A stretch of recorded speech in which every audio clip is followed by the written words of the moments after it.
Sir আপনার কাছে এবারে স্যার জানতে চাই এবং যে ইন্স্যুরেন্স ক্যারিয়ার এই যে আপনি যেমনটি বলছিলেন যে দীর্ঘ ২৫টা বছর আপনি পাড়ি দিয়েছেন। এই ২৫ বছরে আপনার অনেক স্মৃতি রয়েছে ইন্স্যুরেন্স ক্যারিয়ারে, ইন্স্যুরেন্স সময়কে অতিবাহিত করতে গিয়ে। কিন্তু এর মধ্যেই সবচেয়ে সুখকর স্মৃতি কোনটি? এই বিষয়ে যদি স্যার আমাদের কিছু বলতেন।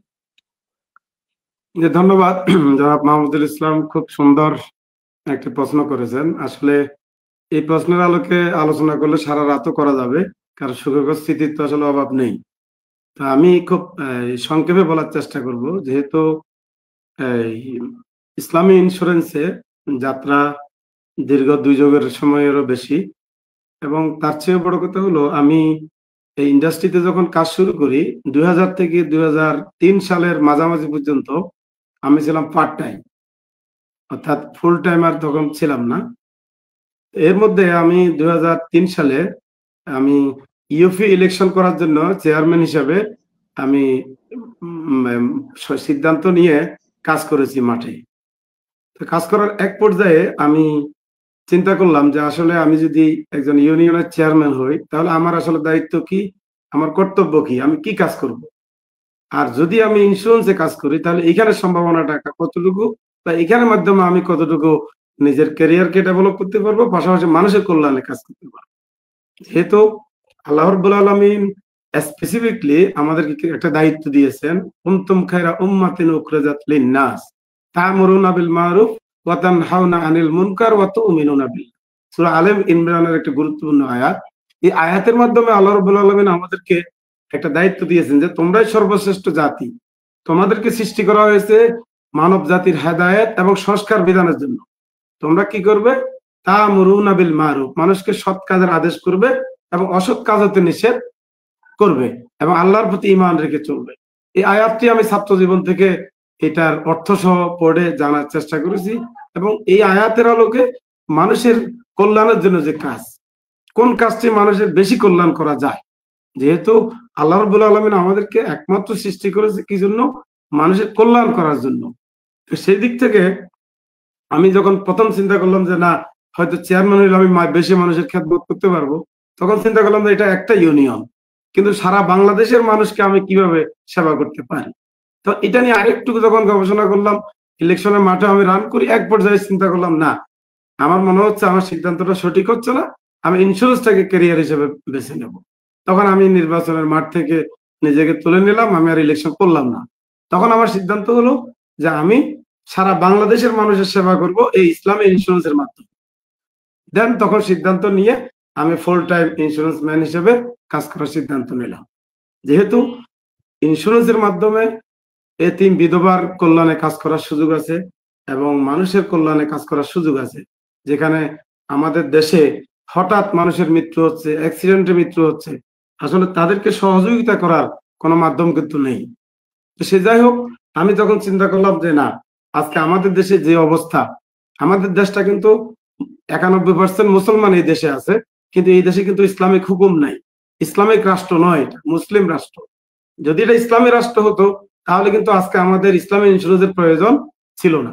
কারণ ইসলামী রাষ্ট্রে সূরা হজের মধ্যে আছে, ইমানদাররা যদি ক্ষমতায় আসে, জনগণের জান এবং মালের নিরাপত্তা বিধান করবে কে? রাষ্ট্র। যেটা আমাদের প্রিয় নবী হযরত মুহাম্মদ সাল্লাল্লাহু আলাইহি ওয়াসাল্লাম মদিনাতে যে ইসলামী রাষ্ট্র গঠন করেছিলেন। তা আমি মনে করলাম যে আমার দিক থেকে যে ইসলামী ইন্স্যুরেন্সটা হবে একটা ইসলামী রাষ্ট্রের একটা অল্টারনেটিভ অ্যারেঞ্জমেন্ট, যেখানে এই রাষ্ট্রে, এই কোম্পানিতে, এই প্রতিষ্ঠানে যারা আমাদের মেম্বার হবে, তাদের মৃত্যুতে যেহেতু এখানে একটা তাবাররুক ফান্ড রয়েছে, একটা কল্যাণ তহবিল, এই কল্যাণ তহবিলের মাধ্যমে আমরা ইসলামী ইন্স্যুরেন্সে যেখানে গারার থাকবে না, মাইসির থাকবে না, রিবা থাকবে না, তাহলে এই ফান্ড থেকে আমরা মানুষকে কল্যাণ করার সুযোগ পাচ্ছি। তো এই সমস্ত চিন্তাগুলোর আলোকে আমি প্রফেশনালি কাজ শুরু করলাম। করতে করতে আলহামদুলিল্লাহ আমি ১৯ বছরে ফরেস্টের টেকনাফ থেকে তেতুলিয়া, এবং আমি টেকনাফেও অফিস করার সুযোগ পেয়েছি, তেতুলিয়াতেও আমি অফিস করেছি, এবং তেতুলিয়াতে গিয়ে এবং এই ফরেস্টের আমি দিনাজপুর থেকে সর্বশেষ আমি শেষ করেছি ফরেস্টের ১৯ বছরের দীর্ঘ ক্যারিয়ার। এরপর আমি মার্কেন্টাইলে যুক্ত হয়েছি। এর মধ্যে আসলে অনেকগুলো সুখকর স্মৃতি আমার রয়েছে। বিশেষ করে আমি যেটা চেয়ারম্যান ইলেকশন করার কথা বললাম, এই ক্ষেত্রে দেখা গেল অনেক লোক, আমার বাড়ির পাশের একজন ব্যক্তি, হঠাৎ করে তাকে আমি একটা পলিসি দিলাম হঠাৎ করে তিনি 2004 সালে আগামীকাল বিদেশ যাবে, আজকে রাত্রে তিনি মারা গেলেন।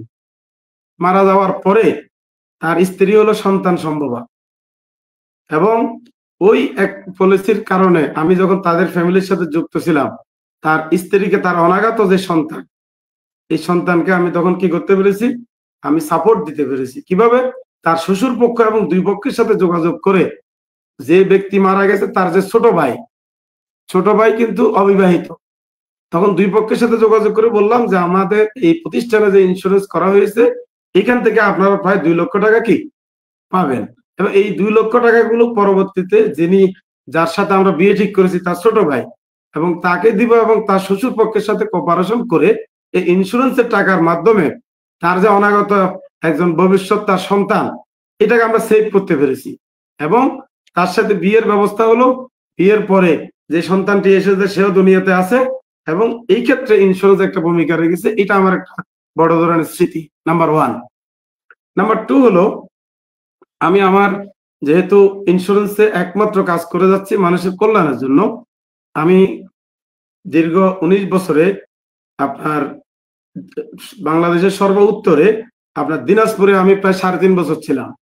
তো সেখানে একজন গ্রাহক আমাদের, তার বাড়ি ছিল আপনার কাহারোল এলাকায়, তার নাম ছিল প্রফেসর মোহাম্মদ ইউনুস।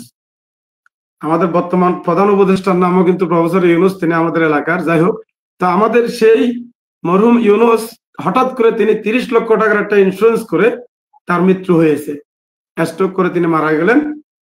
মারা যাওয়ার পরে আপনার সেই লোকের একটা ক্লেম তার ওয়াইফকে আমি নিজ হাতে দিতে গিয়েছিলাম, সে ঠাকুরগাঁও জেলার রুহিয়া ইউনিয়নে বালিয়াডাঙ্গি উপজেলায়। অর্থাৎ তার ওয়াইফ ছিল আপনার রুহিয়া গিনিদেবী ডিগ্রি কলেজের লেকচারার নাপিয়া জ্যোতি, এবং সেই পরিবার, তার বড় ভাই ছিল তখনকার রুহিয়া ইউনিয়নের চেয়ারম্যান, তার নাম ছিল বাবু। তা আমি 30 লক্ষ টাকার চেক নিয়ে একদিন সন্ধ্যাবেলা তার বাড়িতে গেলাম। বাড়িতে গিয়ে তার ভাইয়ের উপস্থিতিতে আমি সেখানে 30 লক্ষ টাকার চেক ওই ইউনুসের ওয়াইফের হাতে আমি তুলে দিয়েছি। তো সেদিন আমার কাছে খুব বেশি ভালো লেগেছে যে আজকে আমি ওই চেয়ারম্যানকে বললাম যে আপনি চেয়ারম্যান মহোদয়, আজকে আপনার তো ভগ্নিপতি মারা গেছেন, কিন্তু আজকে কিন্তু আপনি এজ এ চেয়ারম্যান হিসেবে তার পাশে কিন্তু আপনি কোনো ধরনের সাপোর্ট দিতে সক্ষম হচ্ছেন না। কিন্তু আমি আজকে দেখেন আমার ইন্স্যুরেন্স কোম্পানি থেকে আপনার বোনের জন্য আমি আজকে 30 লক্ষ টাকার চেক নিয়ে এসেছি। তো সেই দিক থেকে আমার কাছে এটাও একটা সুখকর স্মৃতি যে 2003 সালে আমি নিজেই চেয়ারম্যান হতে চেয়েছিলাম, কিন্তু চেয়ারম্যান না হয়ে আমি একজন ইন্স্যুরেন্সের কর্মী হয়ে যে আরেকজন চেয়ারম্যানের বোনকে আমি 30 লক্ষ টাকার একটা সাপোর্ট দিতে পেরেছি। তো এইভাবে আসলে অসংখ্য স্মৃতি রয়েছে এই ইন্স্যুরেন্সের ক্যারিয়ারে। তা আমি মনে করি এরকম স্মৃতি ছোটখাটো অনেক আছে, তবে এই দুইটা স্মৃতি আমার কাছে এই দীর্ঘ ক্যারিয়ারে অনেক বেশি গুরুত্বপূর্ণ, সেই জন্য আমি সবার উদ্দেশ্যে উপস্থাপন করলাম। ধন্যবাদ।